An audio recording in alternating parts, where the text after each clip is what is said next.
বাংলাদেশে এসেছে কুরুলুস ওসমানের প্রধান অভিনেতা বোরাক, যিনি মূলত কুরুলুস ওসমান সিরিজে ওসমানের ভূমিকায় অভিনয় করতেছে। যারা হয়তো তুর্কি সিরিজ দেখেছেন তারাই হয়তো এটার ওদের তুর্কি সিরিজ প্রেমীদের আবেগটা বুঝবেন, কারণ এই অপসংস্কৃতির থেকে এই তুর্কি সিরিজ ইসলামিক সিরিজগুলো যারা দেখেছে হয়তো তারা অন্য কোনো মুভি কোনো কিছু ওদের আকৃষ্ট করতে পারবে না। এই সিরিজগুলোর মাধ্যমে ইসলামের ইতিহাস সম্পর্কে অনেক কিছু জানা যায় যারা বর্তমান সমাজ জানে না। হয়তো অনেকে ট্রল করতে পারেন এই উসমানটা বোরাকটাকে, আসলে যারা এই সিরিজগুলো দেখে নাই তারা এর ভালোবাসা, ভক্তকুলের ভালোবাসা ওনার প্রতি এগুলো বুঝবে না, কারণ ওনার সুন্দর অভিনয়ের মাধ্যমে এই ইসলামের সোনালী ইতিহাসগুলো তুলে ধরেছে। উসমানীয় সাম্রাজ্য যেটা 600 বছর ইসলামের খিলাফতের অংশীদারিত্ব ছিল, যার খিলাফত শেষ হওয়ার পরে মুসলিমরা আসলে চারিদিকে নির্যাতিত হচ্ছে। যখনই অটোমান সাম্রাজ্য সময় কোনো ইহুদিরা, কোনো বাইজেন্টাইনরা হচ্ছে ইসলামের বিরুদ্ধে কথা বলতে পারতো না। ওই উসমানিয়া খিলাফতের পতনের পর থেকে মূলত মুসলমানরা নির্যাতিত শিকার হচ্ছে চারিদিকে। আপনারা হয়তো জানেন না, এই ওসমানীয় সাম্রাজ্যের অধীনেই ছিল আমাদের সৌদি আরব পর্যন্ত সব রাষ্ট্রই। এই সুন্দর ইতিহাসগুলো এরা অভিনয় করে তুলে ধরেছে, যার কারণ হচ্ছে চারদিকে উসমান সিরিজ, তিরলুস আর্তুগল সিরিজগুলোর জয় জায়গার। তুর্কিদের অনেক ভূমিকা আছে ইসলামে, এই সোনালী ইতিহাসগুলো হচ্ছে ওদের অভিনয়ের মাধ্যমে ফুটে উঠতেছে, যেটা বর্তমানে চারদিকে তুলফাড় সৃষ্টি করে দিয়েছে। সেই জন্য যারা এই সিরিজগুলো দেখেছে অবশ্যই তাদের একটা অন্যরকম ভালোবাসা কাজ করবে এই উসমান চরিত্রে যিনি অভিনয় করেছে তার প্রতি।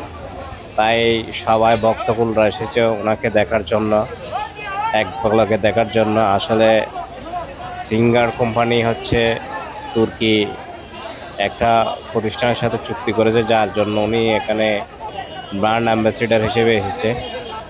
সেই হিসেবে ভক্তদের সাথে উনি দেখা করতে এসেছে গুলশান আউটলেটে, যেখানে হাজার হাজার ভক্তকুল দূর দূরান্ত থেকে এসেছে এক পলক দেখার জন্য ওনাকে।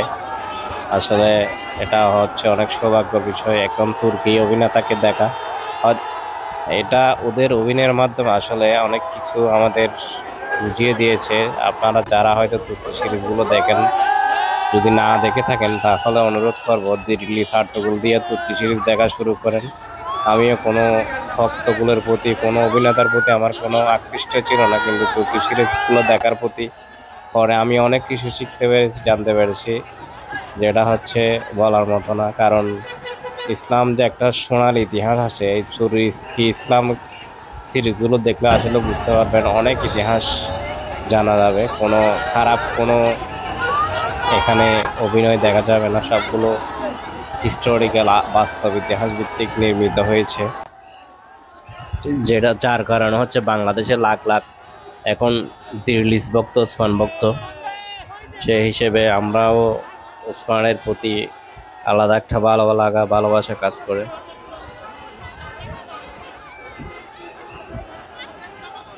যারা বিভিন্ন রকম মুভি দেখেন আসলে তাদের অনুরোধ করবো আপনারা দিল্লি ছাড়তগুল দিয়ে তুর্কি ইসলামিক সিরিজগুলো দেখার শুরু করেন, তাহলে অনেক কিছু আসলে জানতে পারবেন যেগুলো আসলে আমাদের অজানা। যে এই উসমানীয় সাম্রাজ্য 600 বছর ইসলামের শাসন করে গেছিল, যিনি সালাউদ্দিন আইবি, যিনি হচ্ছে বর্তমান নির্যাতিত ফিলিস্তিন, গাজা, এগুলো হচ্ছে যার শাসনাধীন ছিল, যিনি ইহুদিদের হাত থেকে এগুলো রক্ষা করেছিল, বাইজেন্টানদের হাত থেকে বিজয় করেছিল এই মসজিদুল আল আকসা। সালাউদ্দিন আইবি এই সিরিজটাও দেখতে পারেন। সুলতান ফাতেহ আল মাহমুদ, যেটা হচ্ছে কনস্টান্টিনোপল বিজয় করেছিল, কনস্টান্টিনোপল যেটা ছিল বাইজেন্টানদের